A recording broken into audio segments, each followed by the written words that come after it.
जय हिंद, सुप्रभात। आइए अब हम किचन के कुछ ऐसी उपयोगों पर नज़र डालते हैं जो हम रोज़मर्रा की ज़िंदगी में अपनाते हैं और उसे हम करने से भूल जाते हैं। बातें बहुत छोटी है, हमें पता भी है, लेकिन हमारा है केवल प्रयास कि आप उसे याद रखें, हम उसे याद दिलवा दें आपको एक बार। जब भी आप किचन के प्लेटफॉर्म के सामने खड़े होते हैं तो आप बहुत देर खड़ी रह जाते हैं और आप भूल जाते हैं। कई बार घंटे, 2 घंटे, 2.5 घंटे, 3 घंटे ऐसे निकल जाते हैं जिसमें आप लगातार बस खड़ी रहती है।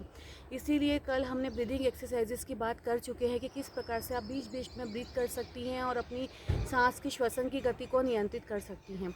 उसी के साथ जब आप प्लेटफॉर्म आपका रहता है, जनरली हमारे भारत में जो प्लेटफॉर्म है वो थोड़ा सा नीचे रहता है, उसकी वजह से हमारे लगातार बैक पे, नेक पे असर पड़ता है, जो कि होना नहीं चाहिए।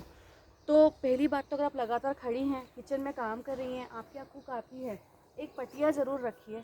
उस पटिए को रखकर आपको बीच बीच में अपने एक एक पैर को रिलैक्स करते जाना है। थोड़ी देर आप ऐसे खड़े रहिए, काम करिए, थोड़ी देर बाद आप ऐसे रहिए, काम करिए, और बीच बीच में आप स्टेपिंग वाली एक्सरसाइज कर सकती हैं। जब तक आपका खाना पक रहा है, आप किसी और काम में हैं, आप प्लीज़ स्टेपिंग एक्सरसाइज करिए और उसी के साथ साथ ब्रीदिंग को नियंत्रित करते चलिए, आराम से, शांति से।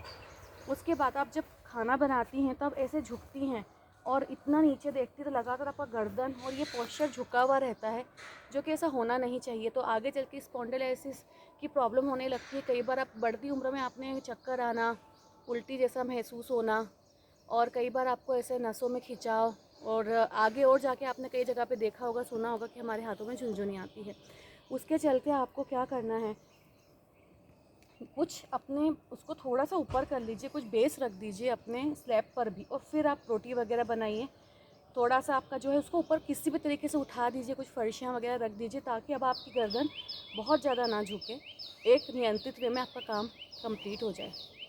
इन सब बातों का ध्यान रखते हुए आपको किचन में ये जो खड़ी हैं आप स्लैब पे, ये हमने स्टेपिंग वाला एक्सरसाइज किया, हम ऊपर नीचे हुए, फिर हम अपने ये एडी को हमको स्ट्रेच करना होगा इस तरीके से। और ये तो बहुत ज़रूरी है, करिए, क्योंकि लगातार आपका जो बैक एक्सटेंशन मसल है, जो पीछे करता है, ये बैक लगातार आपको खड़े रखने में मदद कर रहा है और फिर थकने लगता है।